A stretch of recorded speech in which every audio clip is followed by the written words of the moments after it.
नमाज करेंगे, ना हम गुरु ग्रंथ साहब का पाठ करेंगे। ईसाई कहते हैं हम चर्च में जाकर के प्रार्थना करेंगे नहीं, हमसे हो ही नहीं सकती। तो बाबा जी आपसे ये कहेंगे कि अभी आपने तकलीफ देखी कहां? ना आपने अकाल देखा, ना भूखमरी देखी, ना आपने सूखा देखी, ना आपने बीमारी देखी, ना आपने कत्लेआम देखा, ना हिंदू मुसलमान का लड़ना झगड़ना देखा, ना मारपीट आपने देखी। ये तो अभी आपने देखा नहीं, वो तो सब अभी आगे आने वाला। अगर बाबा जी की बात को हिंदुस्तान के विद्वानों ने नहीं सुनी, नहीं मानी, तो यही जो आप पहनते हो और आपकी देवियां मुसलमानों की ये औरतें पहनती हैं सोना और चांदी, ये सोना 10,000 रुपए तोला, वो भी शुद्ध नहीं मिलेगा, और चांदी 100 रुपए से ऊपर हो जाएगी तोला।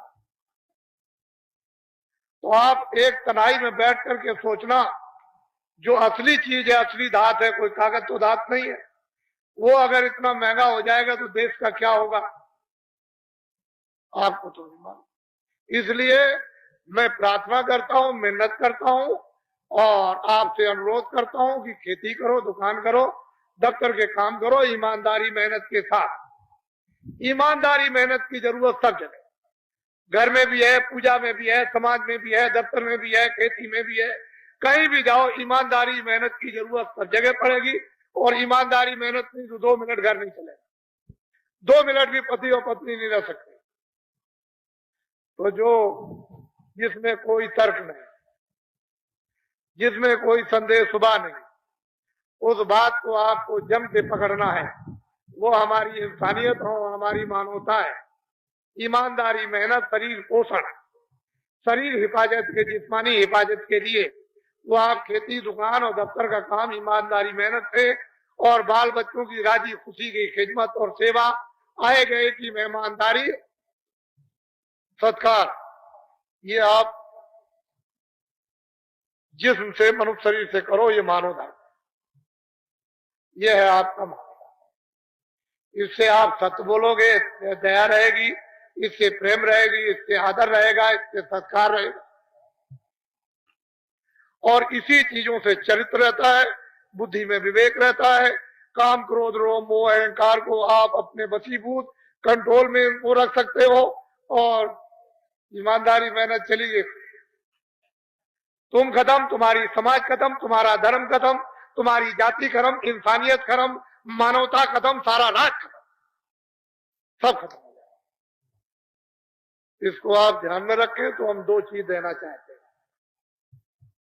जितने हमारे छात्र आए अपनी चीज लेकर जाएंगे, जितने भी हमारे भूमि जोतक खेतिहर काश्तकार आए अपनी चीज लेकर जाएंगे, और जितने भी हमारे व्यापारी व्यापार करते हैं, दुकानदार, उद्योगपति, अपनी चीज लेकर के जाए। छोटे और बड़े जितने भी दफ्तरों में कर्मचारी और अधिकारी काम करते हैं, अपनी अपनी चीज लेकर के जाए। हम किसी की चीज अपने पास रखना नहीं चाहते, लेकिन पहले हमको असली चीज दे लेने दीजिए, क्योंकि मुझे ये समय मिलेगा नहीं। जब मुझे समय नहीं, और मुझे अभी मिल गया, तो ये आप अपना सौभाग्य समझो।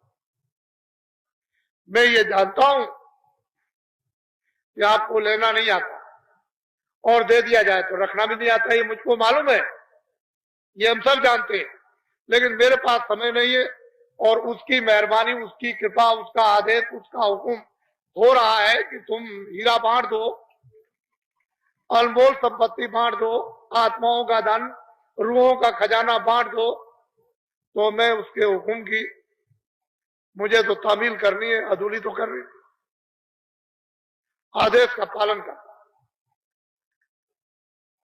मेरे पास समय नहीं है, देश इतना बड़ा है, गांव इतने हैं, पूरब पश्चिम है, इसलिए मुझे पहले अनमोल वस्तु दे लेने दीजिए, क्योंकि ये अवसर कभी मिलेगा नहीं। आधी घड़ी, एक घड़ी, आधी घड़ी, आधी में पुनः, जरा सा भी, अरे बूंद बूंद भर के तुम एक एक पैसा जोड़ते हो, लखपति और करोड़पति हो जाते हो। ये तो तुम्हारी आत्माओं का बिखरा हुआ धन, अगर कहीं उसको कण कण अगर जोड़ के जमा कर लो, तो बूंद बूंद लोटा भर जाएगा, गड़ा भर जाएगा, तालाब भर जाएगा, समुद्र भर जाएगा।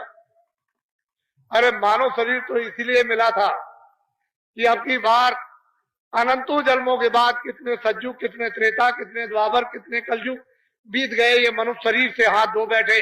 अब की उसकी कृपा और मेहरबानी हो गई तो इस जीवात्मा को जहां से आई वहां पहुंचा दिया जाए। तो आपने तो इसके लिए कुछ सोचा नहीं और इसमें लगे पड़े हो जो तुम्हारी नहीं है। ये भी तुम्हारा नहीं और ये भी तुम्हारी नहीं, लेकिन इसके लिए कहा कि इसकी हिफाजत करना, इसकी मलम पट्टी करना, देख रेख करना, इसमें जो जीवात्मा बैठी है इसकी रक्षा करके उसको जगा लेना और जहां से आई पहुंचा देना। तो अब वो भी काम नहीं किया और इसका भी, इसको भी तोड़ फोड़ दिया।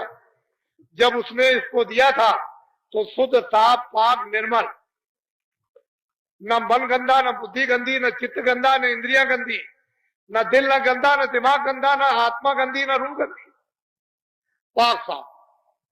जब वो आप अधिकार दे दिया तो आपने गंदा कर दिया। अब जब मांगेगा तो पूछेगा हमने तो तुमको साफ दिया था, तो ये गंदा क्यों तुमने किया? यही तो तुम्हारे ऊपर जिम्मेदारी, क्योंकि उसने अपने हाथ में कुछ नहीं रखा। तो अमोलक वस्तु आपके पास समय कहाँ, आप सुबह से शाम तक ये बेचारे जो आए हुए हैं भूम जो तक अपने अपने दर्द को, अपने अपने कैंसर को, अपनी अपनी बीमारी को, अपनी अपनी तपेदिक को इस तख्त पर पटको, ताकि हम ये समझ जाएं कि तुमको ये तपेदिक हो गई, तुमको ये कैंसर हो गया, तुमको ये थोड़ा हो गया, तुमने इतना मवाद है। इसको जब पटकोगे इस मंच के ऊपर में तो हमने दवा बना ली, फट दवा निकालेंगे और तुमको दे देंगे, लो ये खा। हमने ये सब दवा बना करके रख ली। अब अगर हम ऐसे जबरदस्ती खिला दें बिना बताए तो आप मुंह बंद करने लगोगे, आप में भाव नहीं रहेगा, क्योंकि तुम ये सोचोगे कि बाबा जी दवा खिला रहे तो कोई जहर तो नहीं दे रहे। लेकिन जब तुम में भाव बन जाएगा कि अरे भाई हमें तो कैंसर हो गया, फोड़ा हो गया और ये बीमारी हो गई, ये हो गया वो, और ये तुम अब ठीक हो जाओगे तो मुंह खोल दोगे, मुझे डालने में सहूलियत और तुमको अंदर ले जाने में सहूलियत, दोनों तरफ से आसानी हो जाएगी। तो तुम पटको, अपनी अपनी तकलीफों को, दर्दों को बाहर निकाल दो, रखने की अब जरूरत नहीं। क्यों कि तुम बाहर फेंकने वाले बन जाओ और दूसरा लेने वाला बन जाए, इतनी तो बात है। तो अनमोल चीज पहले आप ले लीजिए, ये अवसर नहीं मिलेगा। इतनी मैं आपसे प्रार्थना और अपील करूंगा कि आप लोग सबके सब शाकाहारी हो जाओ। जितने अनाज दिन में 100 बार खाओ, जितनी सब्जियां दिन में 100 बार खाओ, सूखे और गीले फल दिन में 100 बार खाओ, और हजम कर सकते हो तो दिन में 100 गिलास दूध के पियो, और भी हजम कर सकते हो तो 1 किलो घी तुम खाओ। तुमको अगर मना करे तब तुम कहो कि बाबा जी यह आपने क्या किया, ये क्यों मना कर दिया। लेकिन शाकाहारी जीवन बनाओ। और एक प्रार्थना और मिन्नत यह है, इसको अपील समझो, प्रार्थना समझो, मिन्नत समझो, आरजू समझो। एक हमारी आपसे ये प्रार्थना है कि आप लोग शराब पीना छोड़ दो। जो कोई भी शराब पिएगा, हिंदू हो, मुसलमान हो, सिख हो, ईसाई हो, छोटा हो, बड़ा हो, अमीर हो, गरीब हो, कोई हो, जो कोई भी शराब पिएगा उसके घर बच्चे बर्बाद, उसका घर बर्बाद, उसकी स्त्री बर्बाद, उसका धन बर्बाद। जो कोई भी शराब पिएगा वो बच्चों को मारेगा, स्त्री को मारेगा, माँ बाप को मारेगा, भाइयों को मारेगा, अड़ोस पड़ोस को, और गाली गलौज देगा। जो कोई भी शराब पिएगा झूठ बोलेगा, धोखा देगा, बेईमानी करेगा और वादा खिलाफी करेगा। जो कोई भी शराब पिएगा वो चोरी करेगा और डकैती करेगा और कत्ल करेगा और कत्ल करेगा। आपके पड़ोस में कोई भी शराब पीता हो, अगर उसके बच्चे और स्त्री दुखी ना होते हो तो मुझे बता, सुख में रहते हो तो मुझे बता दीजिए। आपसे मेरी प्रार्थना है, इसको छोड़ दो। ये आपके न हित में है, न शरीर के हित में, न परिवार के हित में, न बच्चों के हित में है, न आत्मा के हित में, न लोक के हित में, न आपकी कीर्ति के हित में, न परलोक के हित में, किसी तरह का आपके हित में है ही नहीं। इसको आप छोड़ दीजिए। ये मेरी अपील है। मैं कोई जो जुल्म जोड़ तो कर नहीं सकता, क्योंकि मुझे भी कहने का अधिकार है, ये बुरा ही अच्छा, आपको अधिकार है उसको मानना न मानना। तो मैं इसलिए अपील तो कर ही सकता हूँ, प्रार्थना तो कर ही सकता हूँ। फिर दिन में आप खेती करो, दुकान करो, दफ्तर का काम करो, बच्चों की सेवा करो, और शाम को भगवान का जिस तरह से बता दिया जाए 5 मिनट, 10 मिनट, 15 मिनट बैठकर सुबह शाम को लेटकर खेत में, खलिहान में, जहां कहीं भी समय आपको मिल जाए वो भगवान का भजन। अगर तकलीफ न चली जाए तो मुझसे कहना,